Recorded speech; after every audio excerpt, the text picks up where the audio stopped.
I'm going to take you for everything you've got." She smiled as she said it, like she was ordering coffee. "By Christmas, I'll be sipping champagne in Tuscany with your money." Vanessa looked at her lawyer, winked, and signed the papers as if the ink itself meant victory. I remember feeling my world tilt. The courtroom felt 2 sizes too small for the bile rising in my throat. I should have punched a hole in the table. Instead, I sat there, palms sweating, listening to a woman I used to love calculate my ruin in 5 words. Little did she know I had already started planning a way to make sure those words never came true. Have you ever trusted someone so completely that their betrayal felt like a physical blow?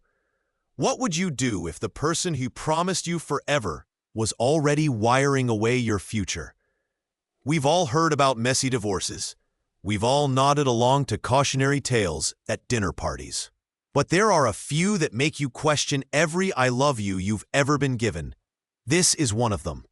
This started in Seattle, 2 years and a string of red flags before the shouting in the courthouse. We lived in a mid-century house in Bellevue, $1.2 million when we bought it, a Tesla in the driveway, Armani suits folded in my closet, designer dresses in her walk-in. To friends, we were the power couple. To family, we were normal, maybe a little flashy. To me, she was Vanessa, brilliant at PR, smile like a camera flash, the woman who tucked my tie before job interviews and made me laugh like a punchline. Then she filed for divorce. "You're too stupid to even see what's coming," she told me in the kitchen, the night she told me she wanted out.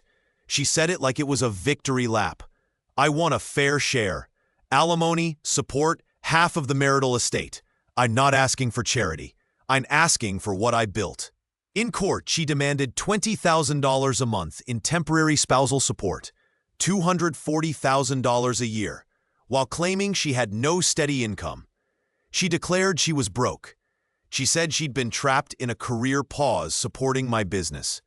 She used the words people use to get sympathy: vulnerable, uncertain, starting over. Do those words feel familiar? Anyone who's been through divorce knows how they sound in a hearing, like a practice script. But I had my suspicions. She wasn't broke. She started traveling more. She upgraded her phone to an iPhone 14 Pro without missing a beat. She was wearing an Armani suit the day she filed. And then there were the little things, the Ring doorbell footage that showed delivery drivers making regular stops to our garage, and nights when she'd get up and leave after pretending to sleep. I thought I was paranoid. Maybe I was. But then, one night, I found something that changed everything. I was clearing out her email on the old shared laptop. Stupid, yes, but I'd been looking for receipts for a tax dispute. That's when I saw the deleted folder. At the top of the list, a thread with 47 deleted messages. I remember how the blood drained from my face when I clicked restore. "You won't believe what I found next," I told my friend Jason, breathless. "What, another file on a thumb drive?" he joked, but I could feel him listening. They were messages between Vanessa and a woman named Elise, someone I thought was a gallery owner in Aspen. The messages were clinical, boring even, except for one line: "He's so stupid, he'll never suspect. Just 3 more months, and we're rich." 47 deleted messages. 2 years of lies. I saved screenshots. I backed them up. I texted Vanessa with a question she couldn't dodge. "Who is Elise?" She replied, "Just business." Cute, patronizing. The old Vanessa was gone. Have you ever had your entire life rearranged by a string of text messages? I remember thinking, this isn't about hurt anymore. This is about theft. I sat on the couch for hours, phone buzzing with old group chat jokes, while the new truth sat heavy in my palm. I had to prove it. Though anyone can fake a screenshot, anyone can lie about a text, I needed something that would stand up in court. I called Margaret Chen. Margaret, a divorce lawyer with a reputation for being surgical. "I need someone who doesn't bleed for theatrics," I told her. "I need results." Margaret laughed, then cut right to it. "You got screenshots," she said. That's a start. But if Vanessa's a pro at hiding assets, we need a forensic accountant. Someone who can take a bank wire, follow it through 3 countries, and tell you what it bought. Enter Daniel Park. He'd worked for a Big 4 firm before going solo. His LinkedIn profile said forensic accountant, but his reputation, according to Margaret, said tracker of the things people's suspicion wants to be true. People hide money with structure, Daniel told me over coffee at a diner on 3rd Avenue. They use shell companies, trusts, intermediary invoices, a fake gallery, a trustee in a low-transparency jurisdiction. But they slip. There's always a slip. I remember him leaning in and saying almost conspiratorially, "Tell me everything you know. Even details that feel inconsequential. The little ones are the threads we pull." I gave him everything. Screenshots, the Ring doorbell timestamps, the storage locker receipt with a name that didn't match our household, and the memory of deliveries at odd hours. We paid him more than I like to admit, but it was worth every penny. What happened next felt like watching a thriller unfold in a spreadsheet. Daniel ran a pattern analysis on Vanessa's debit and credit card statements, public records pulled via subpoena. He found a set of monthly transfers, small at first, $5,000, $9,000, then larger amounts, $60,000, coded as consulting fees paid to a company called Velvet Holdings, LLC, registered in Delaware but operated out of a mail forwarding service in Bellevue. The LLC then forwarded the funds to a trust called Luxmont in Panama. From Luxmont, the trail split, wire transfers to a Swiss bank, purchases of artwork at an Aspen gallery, and a payment to a shell company registered in the Cayman Islands. "Do you see this?"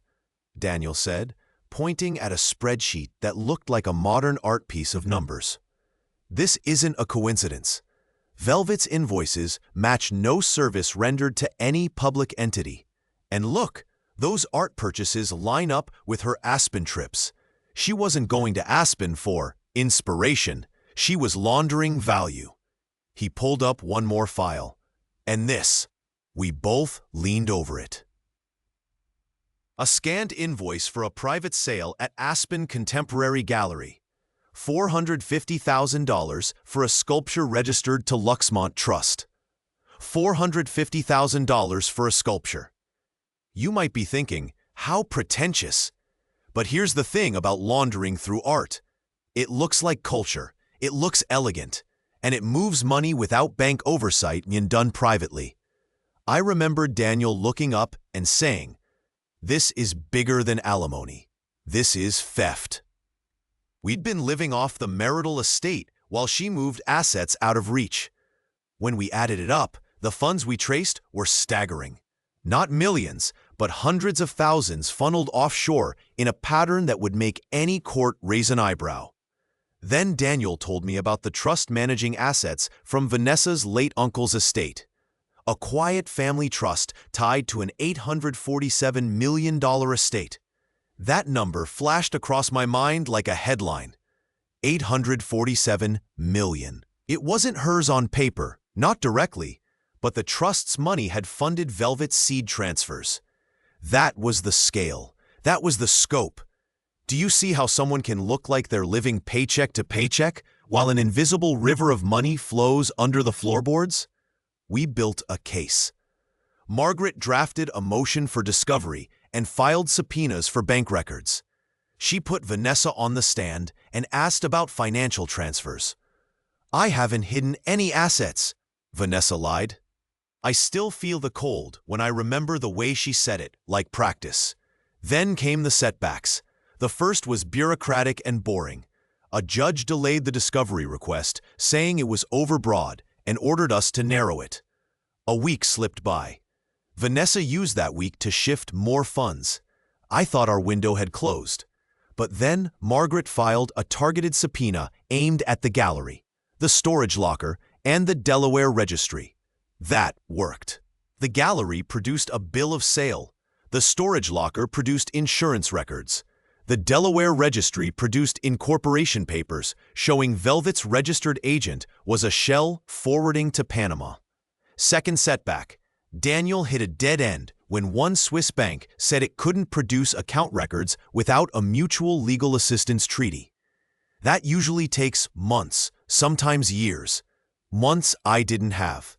I felt panic rising, like the old me, the impotent me in the court. Hands folded, listening while someone else calculated my fate. Third setback. Vanessa's lawyer tried to play the sympathy card in front of the judge, waving photographs of the kids and claiming financial instability. The judge raised an eyebrow at the audits, but he also looked at those pictures.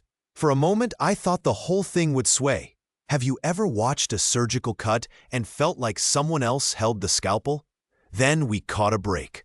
A local bank, where Velvet Holdings had kept a clearing account, cooperated after Margaret made a clear legal argument. They produced wire transfers and beneficiary names. One of those beneficiary names was a company I'd never heard of. Meridian Art Broker Ltd. Daniel cross-checked Meridian with the Panama registry and found a connection to Luxmont Trust. Little did they know, we'd also served a preservation order to the storage facility and hit the Ring Video Company with a data preservation request. The night Vanessa moved boxes labeled personal into storage, the Ring footage showed 3 crates leaving our garage and being loaded into a rental van. The crates carried stickers matching the art handler's courier who delivered that sculpture to Aspen. At court, Margaret built the narrative slowly and with pointed precision. She played the Ring footage. The judge watched Vanessa's face when the video showed her signing off on a private sale receipt on her phone in our living room at 2:13 a.m. "That's her," I whispered. Vanessa's arrogance peaked before the hearing. "You're going to ruin your reputation with this witch hunt," she told me in the parking garage, slipping on sunglasses like a shield. "You're going to look petty, resigned to life without me. By then, I'll be set." That's when I felt a surge of something I'd lost during all this: clarity. I wasn't doing this to ruin her. I was doing it to stop her theft. I was doing it to stop being gaslit. "You're going to be miserable in Tuscany, if that's what you want," I said, but I didn't know where the words came from. "You're not taking what isn't yours." She smirked. "You're overestimating yourself." This is where the plan wasn't just legal. It was chess. Margaret advised patience. Daniel recommended timing on disclosures. I had to let Vanessa get more comfortable, more smug, because arrogance is a legal liability when combined with evidence. Let her speak. Let her sign. Let her send the money. Then we move. 3 times I thought it would fail. The judge could have dismissed our discovery for being speculative.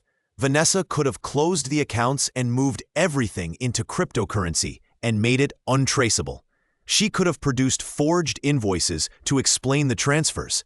Each time one of those possibilities loomed, Margaret and Daniel found something: an email server not scrubbed, a bank clerk who remembered a voice, a FedEx tracking number that led to an art handler who kept a paper trail. Then came the day of the big reveal. The courtroom was full, not full of paparazzi, just filled with people who wanted to see the human condition laid bare.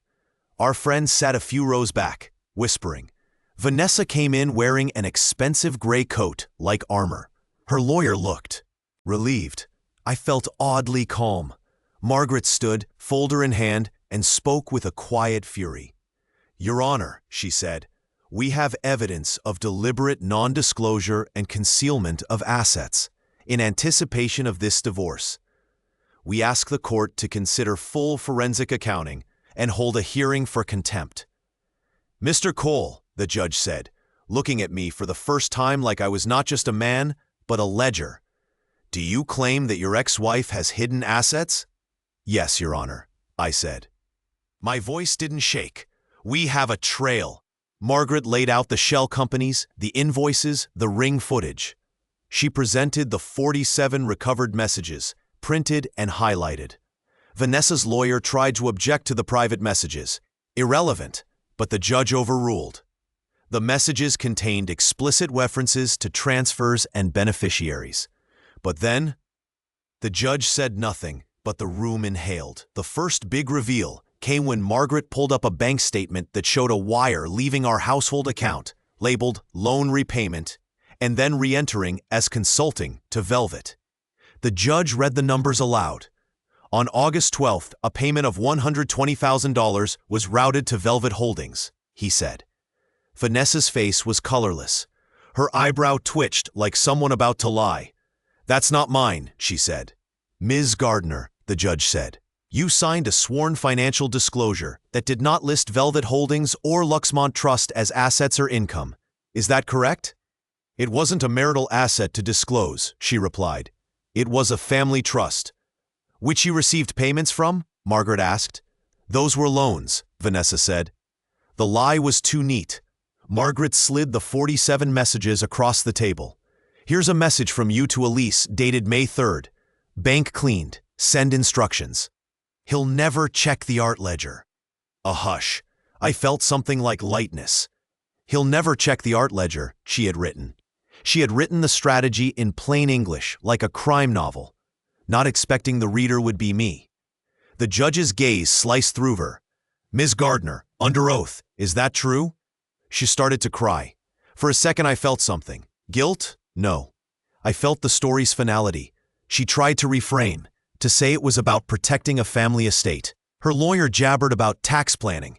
Margaret pointed to the Aspen purchase, an item paid for out of Luxmont Trust, and the invoice with Vanessa's signature approving the private sale from our living room.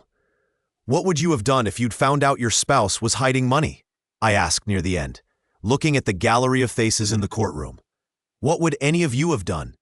Then the judge read the disclosure. According to her sworn disclosure, he said, "Ms. Gardner reported a net worth of $0.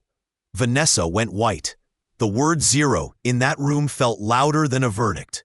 The judge ordered an immediate freeze on any accounts with names connected to Velvet Holdings and Luxmont Trust that could be served within U.S. jurisdiction.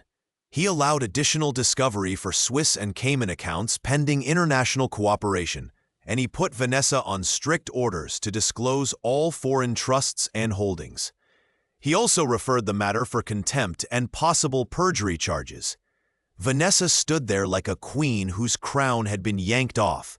For someone who'd waltzed into the courtroom with the confidence of a person who'd already spent my money in her head, she looked small. "You've been living two lives," Margaret said in closing, not unkindly.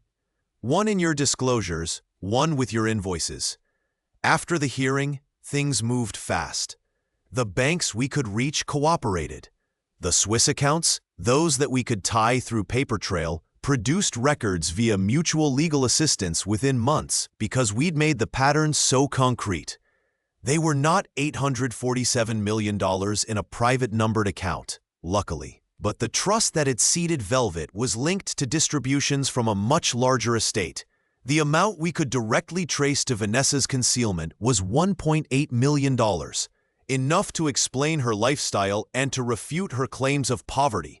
She was ordered to immediately cease requests for temporary alimony, and when the truth came out, the judge denied her additional spousal support and ordered a forensic accounting of the marital estate. He also imposed sanctions for knowingly withholding financial information.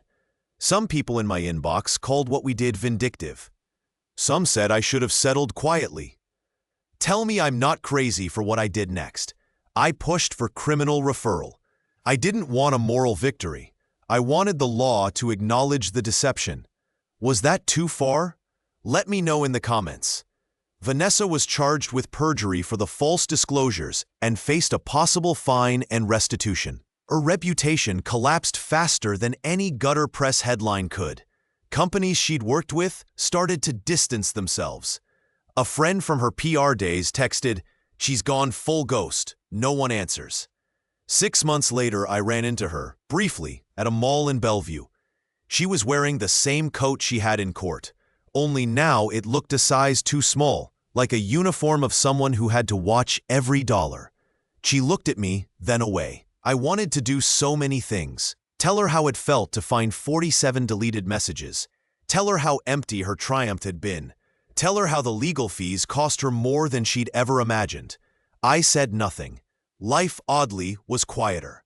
The house stayed in my name for settlement reasons, but I sold it after everything was settled, and moved into a smaller condo in Capitol Hill. I found a rhythm again. Work, friends, running along Lake Washington. I met Sarah at a lecture on patent law, of all things. She laughed at my bad metaphors and didn't feel threatened by my scars. A man who can orchestrate something that sophisticated is never really broke, she told me once, smiling.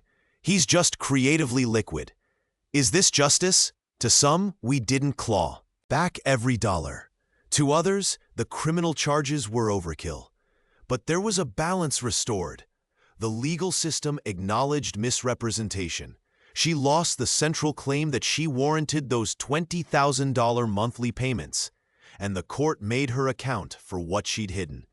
She didn't get the alimony she demanded. She had to repay fees and face possible fines. If you're wondering if I regret the whole thing occasionally, yes, I regret the toll it took on us and my kids and the nights I lay awake replaying our life. I don't regret holding the line against someone who would weaponize marriage. What would you have done if you found 47 deleted messages? Would you have hired a forensic accountant? Would you have stayed silent?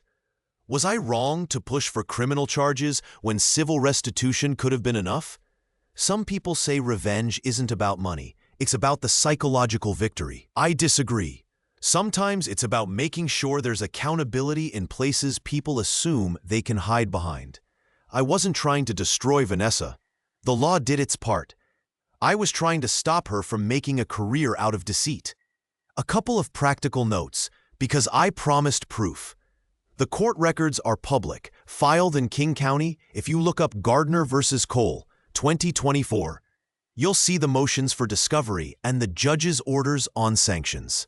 I have the screenshots of the 47 messages saved and time-stamped. I have the ring video preserved in the chain of custody.